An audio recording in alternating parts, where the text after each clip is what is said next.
చూద్దామండి. గంట ఏలూరు నుంచి రాస్తున్నారు. పితృదేవతలు మరణించిన తరువాత కేశఖండనం ఎందుకు చేయాలి తెలియచేయగలరు అంటూ రాస్తున్నారు. శిరస్సు మీద తల వెంట్రుకలు ఉన్నంత వరకు అద్దం చూసుకుని వాటిని దువ్వుకోవాలనిపిస్తుంది. తల్లిదండ్రులు చచ్చిపోయినప్పుడు అద్దంలో మన ముఖం చూసుకుంటే తల్లిదండ్రులకు నరకం వస్తుంది. కాబట్టి తల్లిదండ్రులు పోయిన కాలంలో అద్దంలో తన ముఖాన్ని చూసుకుని తల వెంట్రుకలని అలంకరించుకోకూడదు, అంటే దువ్వుకోకూడదు, నూనె రాసుకోకూడదు, ఈ నియమాలు ఉన్నాయి. దాంతోపాటుగా ఈ తల్లో తండ్రో పోతే 11 రోజుల పాటు రోజు తలకి 3 స్నానాలు చేయాలి. వాటికి మృత్తికా స్నానము అని పేరు. స్నానాలు 3 స్నానాలు చేసి తీరాలి కదా. భూమి మీద మట్టిని 3 సార్లు ఇలా రాసుకుని వాటితో స్నానం చేయాలి. ఈ స్నానం అస్తమాటు తల వెంట్రుకలు ఉండగా చేస్తే రొంపట్టి అనారోగ్యం కూడా వస్తుంది. అందుకని ఏం చెప్పారంటే, తల్లో తండ్రో పోయాక వాళ్ళని శ్మశానానికి తీసుకెళ్ళి తగలబెట్టిన వెంటనే ఆ క్షణమే గుండు చేయించుకోవాలి. మేసము తీయాలట, గడ్డం తీసేయాలట, తల మీద ఉన్న వెంట్రుకలు తీయాలి. ఏమేమి తీయాలి? తల వెంట్రుకలు, మేసము, గడ్డము. ఎట్టి పరిస్థితుల్లో చంకలు మొదలైనటువంటి ప్రాంతాల్లో మాత్రం వెంట్రుకలు తొలగించకూడదని కఠోరంగా గరుడ పురాణంలో చెప్పారు.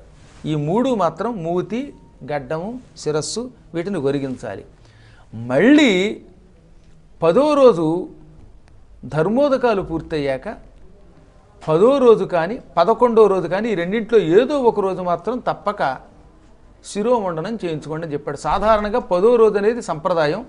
ఈ మధ్యనే సౌర పురాణంలో 11వ రోజు కూడా చేసుకోవచ్చు అన్నారు. ఒక్క విషయం చెప్పనా, ఇక్కడ తల్లిదండ్రులు పోయినప్పుడు మాత్రం మంగళవారం, శుక్రవారం పట్టింపు ఉండదు. అంటే మంగళవారం నాడు తల్లి శరీరం విడిచిపెట్టింది, ఆ రోజే తగలబెట్టేశారు అనుకుందాం. అప్పుడు మంగళవారం అని భావించి గడ్డం గీయించుకోకుండా ఉండకూడదు, గుండు చేయించుకోకుండా ఉండకూడదు. ఆ పూట మాత్రం నిషిద్ధం లేదు, గుండు చేయవలసిందే. కాబట్టి ఇలా గుండు చేయించుకుంటే అప్పుడు పితృదేవతల అనుగ్రహం లభిస్తుంది. అద్దం చూసుకోవడం వల్ల మనకి పాపం కనుక ఆ పాపం మనకి రాదు, పితృదేవతలకి ఈ పాపం రాదు. దాంతోపాటుగా తలస్నానాలు మొదలైనటువంటి వాటికి కూడా అనుకూలంగా ఉంటుంది. అసలు పాపములన్నీ జుట్టును ఆశ్రయించుకుని ఉంటాయి. పాపాలున్నంత వరకు పితృదేవతల కార్యక్రమం మనం చేయకూడదు. శిరోగతాని పాపాని యాంతి ముండనతో యతః. పాపాలన్నీ తలను ఆశ్రయించుకుని ఉంటాయి ఈ జుట్టుని. ఇప్పుడు జుట్టు ఉంది అనుకుందాం, జుట్టుతో ఉన్నప్పుడు వీడు పాపాలతో ఉన్నట్టే కదా. మరి పాపాలన్నీ జుట్టులో ఉన్నాయి. ఈ జుట్టు ఉన్నవాడు పితృదేవతలకి శ్రాద్ధం పెట్టాలి, పిండం పెట్టాలి, ఆ రోజుల్లో ధర్మోదకాలు ఇవ్వాలి, ఆ రోజుల్లోనే రోజు మృత్తికా స్నానాలు చేయాలి. ఈ స్నానాలు చేయాలంటే ఈ పాపాత్ముడు అర్హుడు కాడు.